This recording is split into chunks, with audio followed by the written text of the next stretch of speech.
l'article 64 est quand même la constitution, hein? C'est constitutionnel. Confère article 64. Yo Kolobani. Mais non, mais on a la raison. Félix Alimbongo. Alimbongo, papa, Papa, on aurait dans la raison soulèvement, toko ça soulèvement populaire, toko tema, toko benga, toko banana nanga. Il faut to benga na nanga parce que nanga zo baby sa démocratie na mboka oyo. Mbote na mina balandi ya Dosta TV. Désormais bobanda kolanda ngai moko ya badostine Dalida ici na ye na kotima kambango kandizala donc couleur sur couleur. On s'est engagé pour nous informer bino d'avoir vraie information sur Dosta TV. Na tamboli na République démocratique du Congo. Na mes population tout et qui on a ngambwa honorer Rwanda. Na moni vraiment de ba pesi honorer Rwanda raison la population tout le monde juste kaka après les morts. L'édition de Rwanda, vérité ça mon corps. Article la position est comment parce que position juste sur article 64 et ça position autre c'est le 23 décembre. Le 23 décembre pour nous ça veut dire que non, on doit chasser Kabila dans la bande de voyous nyonso dans ba corner nanga y compris dans ba chadari. Le 23 à 0h totalement le 24 une nouvelle transition bandit ça ce groupe là.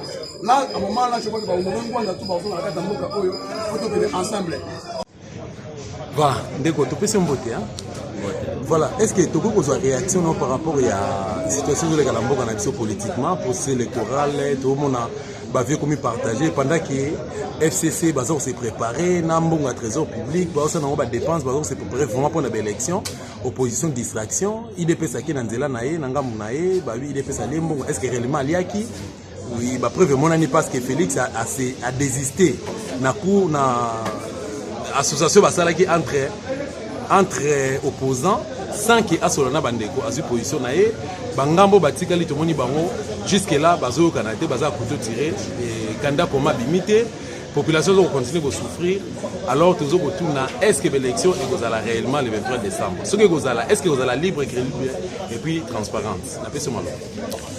Merci beaucoup journaliste pour na motuna aujourd'hui.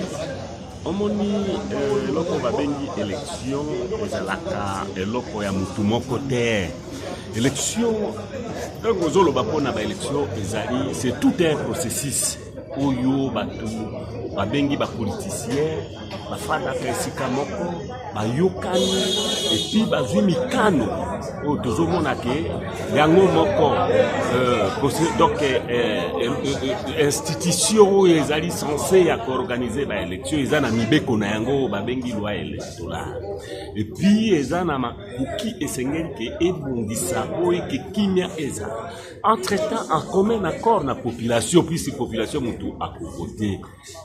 Alors oyo eza komona na déjà te eloko oyo eza kubanda ebandi mabe ndenge ebandi mabe ekokende pe kosuka mabe mais ezali mawa po ete victime ezalaka bango te po plaider azalaka victime na makambo nyonso mais ndeko journaliste oyeba te mboka oyo ezali ya biso bakongolais bapoliticien toyebi bango bazali mingi koleka biso te peuple mutu azali na liloba ya suka oyo ya koloba comprenez ndenge tozali koloba boye bango bamoni ke bakomi na suka pise bazaka na manda oyo biso peuple topesaka bango alors baza korecourir na ndenge na bango c'est-à-dire ke ba imposer ndenge bazwi baza na mandoki na bango bakosilisa biso peuple congolais te comprenez mbambe pasi oyo eza komona bango bazali bien peuple tozali ko souffrir tokomi na suka a genou na makambo nyonso alors babongisa mandoki na bango nde bazali na mandoki soki bakosilisa biso nyonso po ete bazala sikoyo na bokonzi na bango tokomona ekozala histoire depuis la création du monde. Donc toloba pana yo rejoindre eloko ezali te rejoindre thèse ya Honoré Rwanda ndenge auti ko proposer na peuple congolais basa la soulèvement populaire basa la désobéissance civique pour na ko sisa ba makambo nyonso mais élection mais peuple akoki ko trahir souveraineté na yete comprenez. Le pouvoir émane toujours du peuple. Article moko ezali na constitution na biso oyo akolukazo bokonzi na makasi to côté le melaye pisi azana pouvoir wana te ni na makoki wana te peuple moto apesa ka bokonzi Vous comprenez? Alors pourquoi bazo sala ma ponami yango élection bazo sala en tenant compte ya nani? Si le peuple a voté, mais dengeni bazo pas marcher likolo ya pouvoir ya peuple et pour ça les matin. Pour ça les matin. Voilà, Ndeko, toujours qu'il y a une verbe élection, bientôt, nous avons quelques. Donc, tout quelqu'un a un mois pratiquement, pour tout comme on a date le 23 décembre. Pour Nayo, au moins, vraiment que l'élection, c'est les mandats, et puis l'élection, c'est la libre, crédible, et puis transparente. Bon, quand la candidate Makamango Zokende, l'élection, c'est là que ça polele, que ça crédibilité, que ça transparente. Pourquoi? C'est parce que Nanga lokola aza agent ya système Kabili, Nanga lokola aza pion batindi ye kotinda pour à déstabiliser le peuple congolais. Comment voulez-vous yo Nanga au publier mokili mobimbelandi au publier calendrier électoral oyo machine à voter ezalaki te? Par quelle magie, par quelle baguette magique, yo au côté sa machine. C'est et là que zo kamu sabiso. Et puis bon zo vimba nango lokola nini à tout prix bolingi kaka. Mais non. Élection ezaka likambo ya population nde moto ba ko voter nanga yo moto ko voter te. Nanga moto ko voter te. Voilà, pour Nangai, ndenge makambo ngozo kende, ezekende mo mobulu makasi. Tito zolo ba lelo wa ba machine yango pe ya tantôt plutôt. Makambo ngo ba memango na mo mobulu. Lolenge to kende boy ndeko na ko sauter ndenge to kende boy. Oyo ko bimisa mobulu. Voilà, pour Nayo, pourquoi vous proposez ba Congolais nini? Na moya lelo. Na moya on a aussi lisa régime à Kabila reine na bango na katambo na moya lelo po na kosisa po biso to lokola peuple to lingi mobulu te to lingi makila peuple congolais tangate to za près na élection mais élection ya solo to lobi bien que to zonga na bité de vote yango to zo senga butu mo inananga ke tant ezanano atana un mois oyo pour na kosesa ba bité de vote ba imprimerie ya minene pe ezana mboko oyo ba ko sala pe ba imprimerie ba bité à vote to ke na ba élection na maponami na pete nyoso biso to boy makila peuple congolais tanga tozo proposer que régime oyo régime ya basanguinaire régime oyo ebomi ebebisi makambo ebele peuple congolais zo souffri tala mabulu manzengele komi partout to ebaka libulu mabulu manzengele zaika na ngaba lelo mabulu manzengele koma partout tina ville mabulu manzengele mwana mboka Honoré Ngwanda a tout ça la déclaration moko récemment a signé na peuple congolais au nom ya bolingo ya mboka na biso to boycotter l'élection tout ça la soulèvement populaire confère article 64 yo ko lo bani par rapport voilà ko boycotter l'élection et ça pour un avantage na bango mais pour l'article 64 constitution zo permettre biso donc peuple congolais a qui peut se soulever du fait que azoloba lokola bango bazo yokate peuple congolais face à prendre la charge par l'article 64. Merci beaucoup. Merci. D'accord, est-ce que vous pouvez réagir au petit point de vue par rapport à Marombo et Kanambo Kanabiso? Élection ou article 64 Honoré Ngwanda lobi soulèvement populaire poto silisa to bengana bakabiliste na katambo Kanabiso. Na peso malo. Merci ndeko na ngai journaliste na mituna na yo nengo zotu na ngai boso ya kamera ndeko na ngai na koyebisa yo mboka oyo eza mboka na biso ba Congolais eza mboka na biso tovandaki awa pe tozalaka awa pe tokotikala awa tokokufa awa na koyebisa yo boye ndeko na ngai ndeko nanga aza na injection moko te ya kopesa biso ba Congolais ye ndeko nanga ayebi banani babanda na seni arrogance oyo ya komi nango wana yebake nzambe likolo leta na si et puis mabelo ya zonyeta na se ya moyo yo nzambe mutakela yango ndeko congolais azo souffrir azo mona passe na mboka na koloba boye na processus électoral tolandi évêque mokonzi cardinal asali interview à partir ya Vatican machine à voter toboyi te mais balongo batika machine à voter tokene nango na ba élection législative lokola ba candidat président de la République baza 21 batika basala ba bulletin de vote tokende to voter ba président de la République na ba bulletin de vote mais na ba machine à voter tokende na ba député nationaux et ba député provinciaux eza mabete eza proposition mais comment bango ndeko nanga akomi koimposer batu akomi arrogance pona kaka machine à voter kobengana bakonzi kobengana batu na seni donc azomona que non nanga za nani. Voilà, si au cas où aller revoir les choses nanga à tenir toujours la machine à voter et puis voilà ndeko to pese mbote hein. Mais sur le soulèvement populaire ko salema toko bengana bango na mboka o. Donc to lo yo pese Honoré Ngwanda raison na position na ye. Oui. Papa Honoré Ngwanda za na raison soulèvement ko toko sala soulèvement populaire toko tema toko benga toko banana ye nanga. Il faut to bengana nanga parce que nanga zo bebisa démocratie na mboka oyo. Nanga za nani? Hein? Atuna kondo malumalu. Ezali boni. Aza wapi lelo kondo malma aza wapi bongo yende nanga nde moto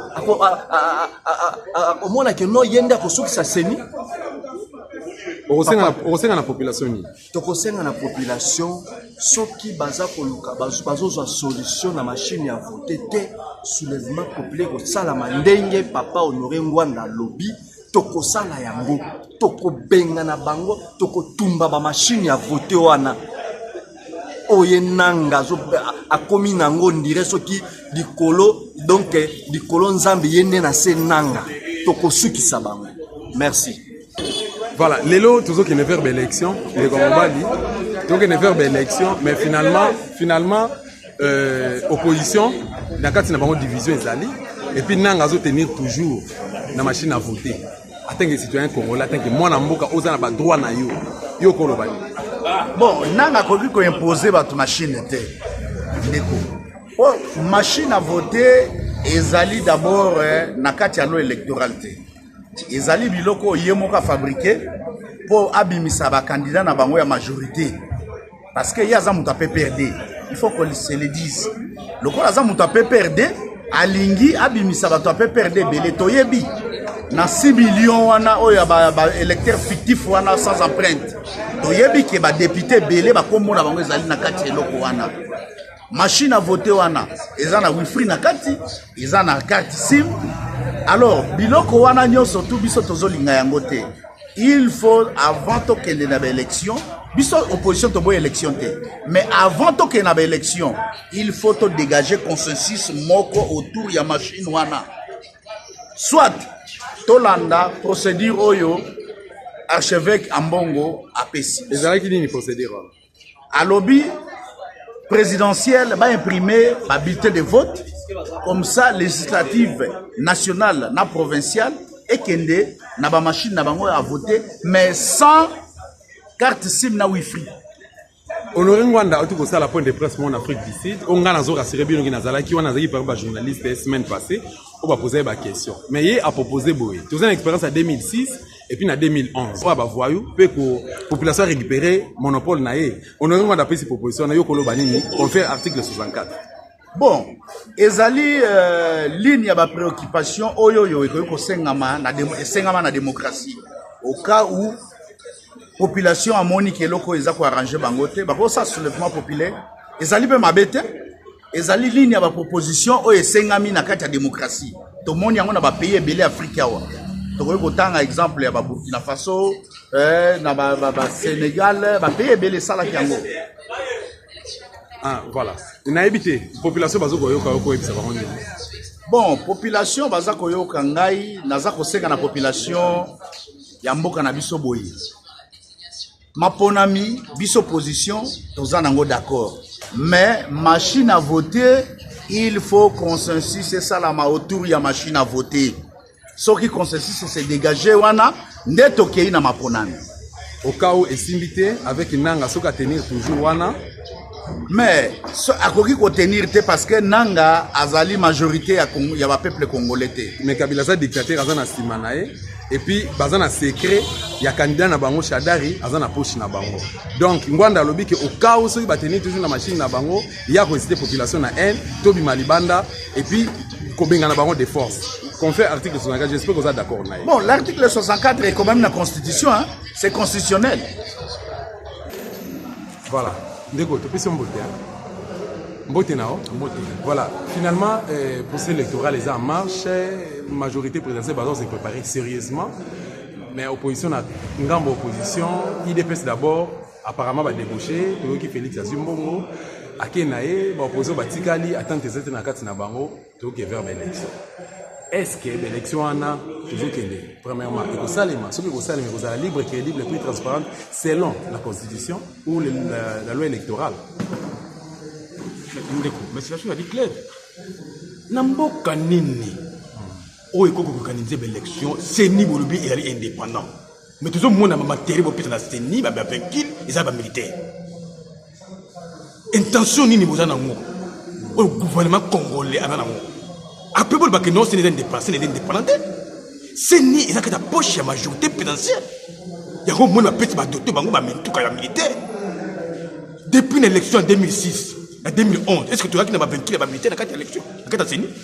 Mais pourquoi les locaux n'ont vaincu les Ndenge incompréhension dans la opposition plutôt il dépêche d'abord à qui parce que sombi à Kenae mais entre Bino Aboutikali bon ben bazana na course mais qui Camerena Fayulu na ba o mususu na attente zade mais non mais tant que tu na marche ya au du candidat de Mao le 26 tu vois clairement que oui Félix Alimbongo papa da ko ba matin pour les cas de marche, opposition au Bimagnos en général, avec la marche, sauf Félix ni de Pesnaye, par exemple, et l'accès qui non, à l'embon et à gouvernement. Moutuna Asuka. Ce qui élection et salémi dans la même condition au Congolais Nyosazoboy avec la machine à voter selon Corneille Nanga. Air de population congolaise, beaucoup kende pour voter ou bien beaucoup boycotter. Toko kende te, puisque d'ailleurs, tout le monde qui m'a camoué machine à voler wana. Tout le monde qui m'a camoué à 10 millions sans empreinte. Est-ce qu'il va le mouler? Tant que l'élection à condition on a comment?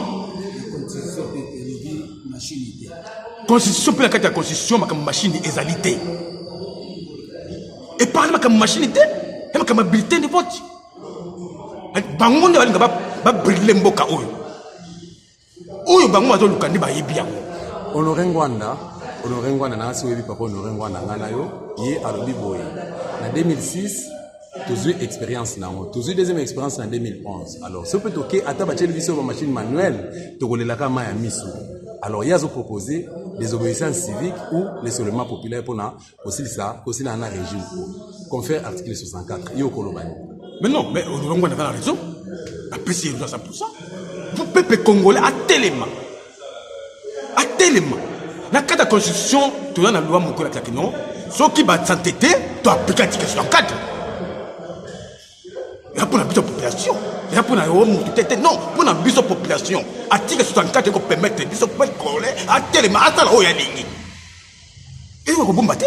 Pourquoi la population n'est par rapport à Nyonso? Nanza que la population congolaise Nyonso. Dans la province, dans la capitale, Lubumbashi, Bandungu, Bakongo, Équateur, Batelema, puisque c'est trop. Régime Oyo Yakipo est bon ma Congolais. Équipe Congolais. Il peut faire souffrir les Congolais. Le régime Oyo, parce qu'on considère le peuple congolais, peuple congolais a 5 000 habitants, tellement pour le Congo, tellement ma casse mine, tellement, tout tosala oyo tokosala tosala oyo tokosala mpo kongo oyo eza ya biso nyonso ya motu te bobota courage tosala oyo tokokosala mpona mboka oyo tosala kongo bo tozela te oyo baparti politique te totelema biso moko totelema mpona mboka tosala oyo tokosala mpona kati ya constitution ezali ate 64 topermettre biso tosala oyo tosala. Oui, est-ce que vous avez réagir par rapport à Marambo Zoleka Namboka na biso moni Chadar est vraiment nambongo ya trésor public mbongo banque centrale du Congo sakala nango alors ça la déjà pré-campagne naé nanga opposition jusque là opposition ça les côté parce que opposant entre bango ba vieux comme partager Félix Akei na éviter ce que Félix azwa ki mbongo ndenge sango ko tambola IDPS ba komi na bango na ngambo FCC ba opposant na kati na bango boka nezate tozo ebate est-ce que l'élection ko salema le 23 décembre ou comment pendant que quelqu'un a un mois. Bon, merci de répondre pour la question. Mboka ezotambola mabi. Mboka etambola mabi na ndenge nini? Toto zongi simo moyele mukesima na 2015. Président Kabila président oyo azalaka wana ya seni abe malumalu abimisaki bavotaka loi moko boye loi électorale moko boye ezalaki contesté na opposition na ndambo mosusu bato ya majorité bacontestaki mpe loi wana yango moto epusaki G7 tie bima banini ebima loi wana janvier 2015 Kabila ayebi ke baélection esalema te comme élection esalema te aza na principe ya oyo tolobaka na mot le côté ya français que une minute avant la mort c'est toujours la vie et pas na ye azomi lobela ngo na ndenge na ye ke une minute avant quitter pouvoir eza nango toujours pouvoir c'est-à-dire mpo na ye kotika pouvoir eza mo eloko moko ya mabe lo wana bango bapusaki baargument ke non so baélection esalemi na 2016 te c'est parce que opposition baseptaki lo wana te wana baargument bango bapusaki yango baye na 2017 baye na 2017 baye 2017-2018 baye kobimisela biso machine à voler oyo biso tomona mavi donc yo tolobake ozali contre machine à voter wana ezali eloko baosalaki bapousse opposition na boycott ya baélection toza contre machine à voter biso nyonso toza vraiment contre machine voilà tozali contre machine à voter biso nyonso bandeko oyo bazolanda nasi bacomprendre biso mais baopposant na biso toyebi ke c'est des points certains ta bazodecevoir toujours population bazwa na nsima population baexploite population babimisi na balabala mpona succès na bango tant azwi fonction abimi député abimi sénateur gouverneur apesi population moko toza na exemple na kopesa parti politique lokola MLC asali ba Germain Kambinga ba Thomas Luaka ba José Makila ba Jean Lisebus asali ba tebele mais lelo baza na ngambo ya Kabila donc bae koza succès na sima Jean Pierre Bemba bazui komba Bemba bazui nango baki ko servir nango Kabila eza ndenge moko lelo est-ce que toko croire na opposant na biso à l'exemple ya Félix Tshisekedi a tinu ko lia 3 millions de dollars et pas Joseph Kabila. Oui, ils ont ba autre parce que mutu nyonso batu nyonso te bazala kama bitu. Nzamba sala batu na mukili, au moins na mukili moma bawaza na mabe moko mibale misatu na kati na mambo ya malamu bakoza ngati. Ba opposer malamu o biso to ko na bango bazali. Félix Tshisekedi a décevoir biso azwi mbongo ya Kabila en tout cas aza vraiment kabiliste vraiment ama kabiliste mais ba oya malamu bazali on a ko soko permettre ngana ko tanga ba kongo tanga ta 10 soto ozwi mutu loka Jean Pierre Bemba do opposant malamu o Kabila ko corrompre soto ozwi mutu loka Martin Fayulu so moni Martin Fayulu atikaki poste na ya ki député abi que non a démissionné parce que maintenant bango sila ki Kabila ko corrompre était pas aza na mbongo bon 10 ba ko komate selon nga 10 ba ko komate mais comme si caméra pas rosala bien wana caméra jusqu'à maintenant dans na cœur na mutema ba congolais vraiment bon voilà motuna suka surtout comme le 23 décembre et que l'élection salémité Corneille nanga tenir na ba machine à voter yo atteint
na bandi sepelisi bino partout sika bozwami bocomprendre ke mpona kolibere RDC ezosenga nango kaka prise de conscience napesi barésistant nyonso sans exception mbote opaza na mposa na nga atika code ya mboka 081 545 62 63 nabi kaka code ya mboka 081 545 62 63 napesi boss na nga mbote Dosta napesi ba dosti na ba dosti nyonso mbote. Je vous aime beaucoup. Bye bye.